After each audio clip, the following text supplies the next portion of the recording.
Masih ingat Ahmad Purnomo? Dulu gagal jadi calon wali kota Solo karena Gibran masuk, ini kabarnya. Majunya Gibran Raka Buming Raka menjadi bakal calon wakil presiden mendampingi Prabowo Subianto mendapat sorotan.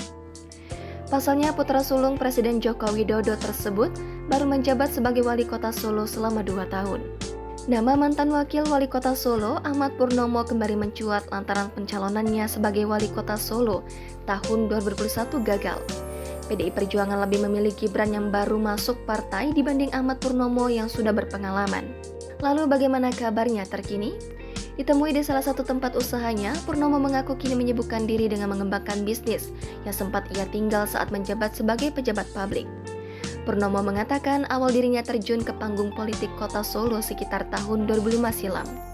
Selama 14 tahun, Purnomo menggeluti panggung politik yang juga sempat mengantarkannya sebagai wakil wali kota mendampingi FX Hadi Rutyatmo.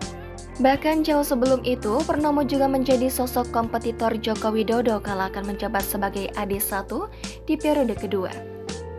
Saya masuk ke dunia politik itu sejak dulu sebelum menjabat sebagai wakil wali kota. Setelah tidak menjabat, sama sekali tidak terlibat, ujar Purnomo saat ditemui tribunsolo.com pada Senin 23 Oktober. Purnomo kini mengaku lebih santai usai tidak lagi menjadi pejabat publik dan tak terjun ke dunia politik. Kesehariannya santai saya. Yang pertama, tidak memiliki beban sehingga santai. Saya kembali mengontrol bisnis saya yang saya tinggalkan. Kan dulu menjabat sebagai wakil wali kota tidak boleh, harus lepas. Ini saya kembali lagi mengelola lagi, sambungnya.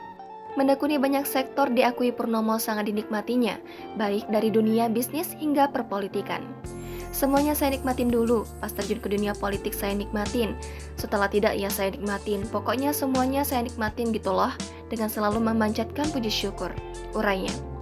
Selain mengurus bisnis yang sempat ia tinggalkan, kini Purnomo juga disibukkan dengan hobinya berolahraga jalan sehat. Olahraganya itu ikut klub ya, Rabu pagi ikut klub Rebon, kemudian Jumat pagi namanya Wagon yang ketuanya saya, terus Sabtu ikut klub Idola, sama Norkip klub jalan sehat, ungkapnya. Tidak hanya menyalurkan hobi olahraga, Purnomo juga acap kali mengikuti kegiatan religi, seperti pengajian dan kegiatan sosial juga ia jalankan. Meski sudah tidak menjabat sebagai pejabat publik, Purnomo mengaku sambutan masyarakat kepadanya tetap hangat. Sementara itu, saat ditanya apakah masih ada hasrat terjun ke dunia politik, Purnomo mengaku sudah cukup. Sudah cukup karena yang pertama usia saya sudah tua, ya boleh dikata tinggal menikmati sisa umur yang harus saya isi dengan sebaik-baiknya, sebut Purnomo. Tawaran masuk kembali ke dunia politik diakui Purnomo masih mengalir untuk dirinya. Waktu itu selesai menjabat, ada yang menawari saya menjadi anggota DPD, kemudian DPRD Jateng, kemudian DPRD Kota. Saya tetap tidak mau, terangnya. Kedua, sebagai pengurus pembina partai politik, saya tidak mau, beber Purnomo. Di pemilu 2024, Purnomo juga mengatakan dirinya sempat ditawari menjadi tim sukses, namun ia menolak. Memiliki 4 orang anak dan 10 cucu, Purnomo menegaskan dirinya kini lebih memilih untuk menghabiskan waktu dengan keluarga.